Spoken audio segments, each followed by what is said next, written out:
Okay student, so next हमारा topic आ जाता है that is bar graph. Bar graph, graph means, graph आप लोगों को पता है, ए बार मीन्स जिस तरह से हम उस डाटा को रिप्रेजेंट करेंगे बार की फॉर्म में, वो आ गया हमारे पास बार ग्राफ। आपने देखा होगा ग्राफ पेपर, आप सभी ने देखा होगा, नहीं देखा होगा तो कोई बात नहीं, हम क्वेश्चंस करेंगे तब आपको अच्छे से पता लग जाएगा। अब देखो बार ग्राफ में हमारे पास टू लाइंस हैं, this is called the x axis. The horizontal line जो होती है उसको हम एक्स एक्सिस बोलते हैं, एंड ये वाली लाइन जो वर्टिकली है इसको हम वाई एक्सिस बोलते हैं। अब देखो वाई एक्सिस पे हम डाटा रिप्रेजेंट करेंगे, यहाँ पे हमें मार्क्स ऑफ स्टूडेंट्स दिए हैं, किसी क्लास में 5 बच्चों के मार्क्स आए हैं किस सब्जेक्ट में, मैथ्स में। ओके अच्छा चलो, ये मार्क्स हैं आपके पास, ये साइंस में आए हैं, 5 बच्चों के 5 बच्चे हैं, उनके सबके अलग अलग मार्क्स हैं। ये साइंस के हैं, ये मैथ्स के हैं एक बच्चे के, एंड ये इंग्लिश के, ये ड्राइंग के, एंड ये संस्कृत के, मान के चलो। ओके अब एक्स वाई एक्सिस पे हम क्या करेंगे, हम देखेंगे आउट ऑफ 10 मार्क्स है, मीन्स वाई एक्सिस पे हम ये 0 होगा, यहाँ पे मार्क्स रिप्रेजेंट कर देंगे 1 2 and 3 and 4 and 5 and 6 and 7 and 8 and 9 and 10।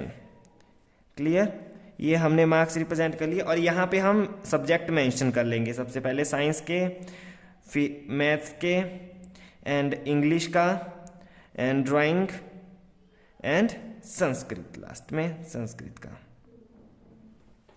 अब हम देखेंगे साइंस में उस बच्चे के कितने मार्क्स हैं, दैट इज 4 मार्क्स।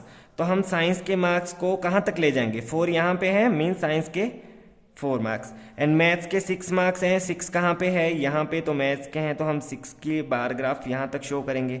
इंग्लिश में उस बच्चे के कितने हैं, 9 मार्क्स हैं, 9 कहाँ पे है, यहाँ पे इसके सामने से हम बार ग्राफ ड्रॉ करेंगे, 9 के सामने से।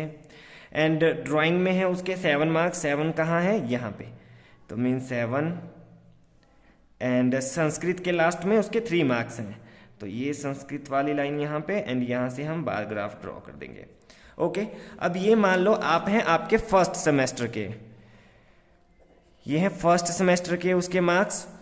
एक होता है हमारे पास bar graph, single bar graph, and second होता है डबल बार ग्राफ। अब अगर आपको बोला जाए ये उसके बच्चे के फर्स्ट सेमेस्टर के हैं, अगर सेकंड सेमेस्टर के उसके मार्क्स मैं बताऊं आपको, अगर उसने लिए 2 7 9 8 एंड 6, सेम सब्जेक्ट में, सब्जेक्ट यही चलेंगे, science math English drawing Sanskrit, and first semester में ये मार्क्स थे, एंड सेकंड सेमेस्टर में उसके इतने मार्क्स आए, सेम सब्जेक्ट में इतने मार्क्स आए उसके सेकंड सेमेस्टर में। तो आप क्या इसके लिए कोई और ग्राफ ड्रॉ करोगे, हाँ कर सकते हो, नेसेसरी नहीं है, लेकिन अगर आपको शो करना हो सेम डाटा, क्योंकि सेम सब्जेक्ट है, सेम बच्चा है, तो आप डबल ग्राफ शो करके इसी में ही इसको रिप्रेजेंट कर सकते हो। अब देखो साइंस में उसने 2 लिए सेकंड सेमेस्टर में, तो साइंस के हम 2 से, ये देखो साइंस के लिए हम यहाँ पे डबल ग्राफ बना दिए उसके लिए। एंड मैथ्स में उसने 7 लिए थे, पहले उसके 6 थे, तो 7 मीन यहाँ पे 7, उसी तरह से 9 मार्क्स आए इंग्लिश में, दोबारा 9 सेम ही थे उसके, है ना। एंड दोबारा ड्राइंग में उसने 8 लिए, यहाँ पिछली बार उसके 7 थे, तो मीन्स 8 वाली लाइन यहाँ से।